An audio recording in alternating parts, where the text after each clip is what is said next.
Rankers is dead. There's just no way around it.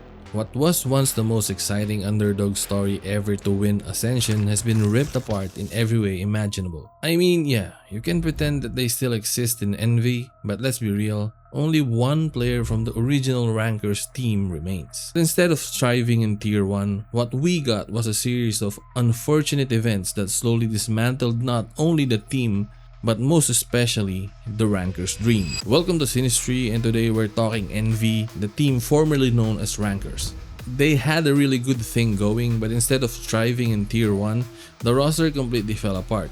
Let's get into exactly what happened. So before we begin, I want to address the thing where people are saying that I'm milking global esports by coming up with videos of them time and time again, but the thing is, I was just relying on your likes, guys. Like, if the like threshold hits the target, then we'll get the next video, and if not, we don't. It's as simple as that, you know? So am I milking global esports? I wouldn't say so, because you guys are the ones who are deciding on that. So yeah, anyway, I felt the need to make this video because what happened to Rankers is such a tragedy, at least in my eyes.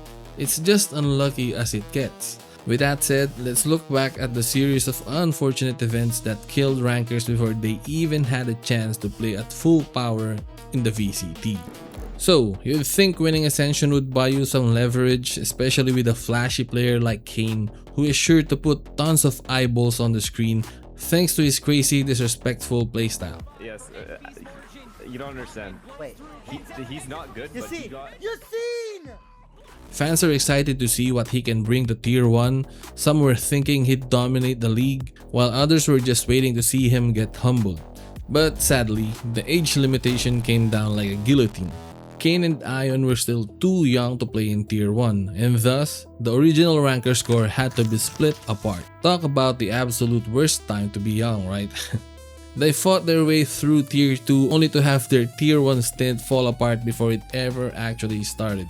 And I'd like to think this was ultimately the main catalyst for Ranker's entire collapse. Mainly because you're splitting the team up into two.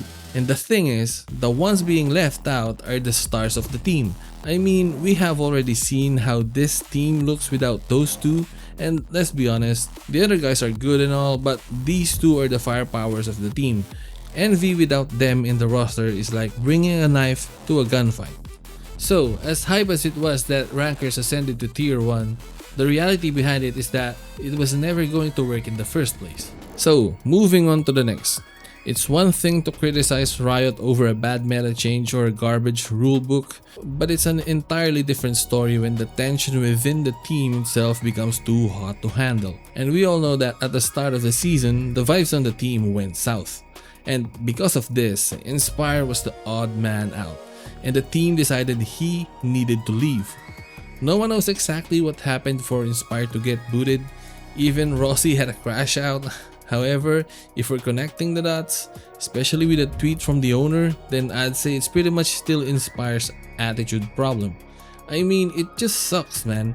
The guy was known to be a toxic teammate back in the day, and I don't know about you, but I thought that he was making some strides and was changing for the better. I don't know for sure, but it looked like he had no problems with the original Ranker score. Now we get a hint from Hastro implying that attitude is still the problem, so it's just a bummer. And to be fair, perhaps his toxicity was directed towards a specific teammate only. Who knows, plus there's really no place for toxicity in a team, most especially if you're losing, because how are you gonna approach improving when toxicity is plaguing the team, right? But you might say, hey snstry, there's something I can't wrap my head around. Inspire was one of the founding members of Rankers, right? He's been with the team ever since, right? So why didn't he get the benefit of the doubt? And if there was beef in the team, why did management decide he was the only one getting the short end of the stick? And the answer to it might be as cliched as it gets, but it's the case when you keep winning and it covers up a lot of the team issues. If you recall, this also happened with Energy back during the FNS vs Verno saga. They won the Sen and Africa tournaments and all is good. But the moment they started losing, things went south fast. Going to remove Verno from our starting roster. So you could say it's probably the same thing here. You might get away with being a problem child when you're breezing through games in Tier 2, But the moment you step into the big leagues, everyone stops treating you like a misunderstood player and starts treating you like a liability. And toxicity isn't always a two-way street. It could be Inspire who constantly mauls in VOD reviews and turns comms into a stressful environment. I mean, no matter how bad at the game you think your teammates are, you can't just go out there and say shit. That doesn't actually fix the problem. If anything, it just makes it bigger and affects the mental of the team as a whole. And for Envy to kick out one of their founding players right after winning Ascension, to me it says that the environment wasn't just slightly bad, it had become completely out of hand, forcing the org into a very hard decision. And with Inspire's exit, the soul that defined the ranker's identity started leaking out.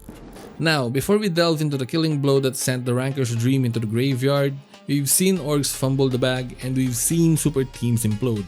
But the speed and severity at which Envy collapsed is unprecedented across the entire scene. So I need to know, is Envy the most unfortunate team in VCT history, or have you seen worse? Let me know below. So moving on, we're talking Egg. So without his original partner in Duelist Crime, Kane Zira, Eggster has struggled during most of his stint on the VCT. He was not able to get things going.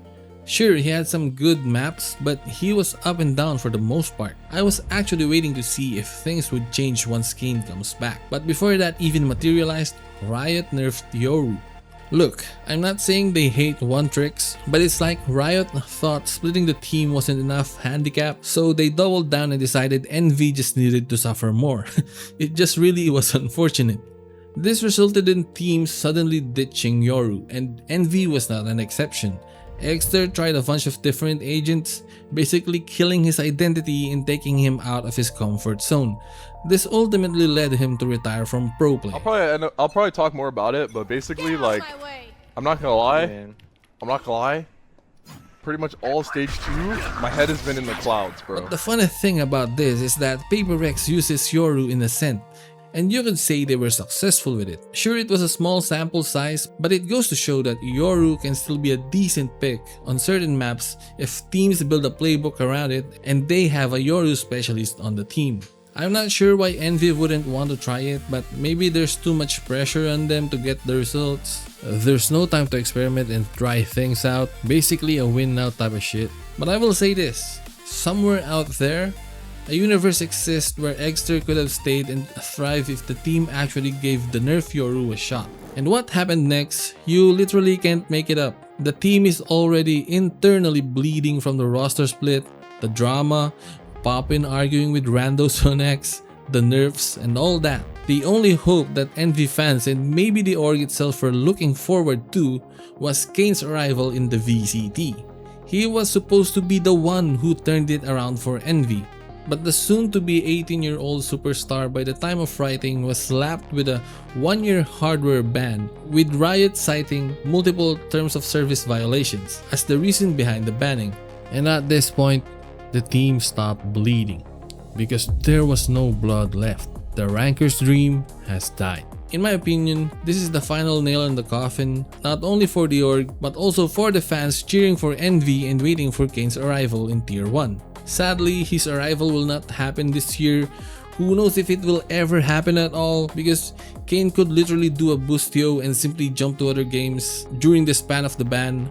1 year is such a long time for gamers. Add to the fact that none of these players who had some kind of drama around them were able to make a successful comeback in the Tier 1 scene. Not Sinatra, not Floor, and most definitely not the inventor of chicken nugget salary, Chet. I know he's not a player, but chicken nuggets, bro. What was once touted as the American version of Paper Rex is now nothing but a skeleton of a team that never had a chance to live. Now, it looks like even the last man standing has been wiped off the board. Poppin has been benched, which pretty much means he's out.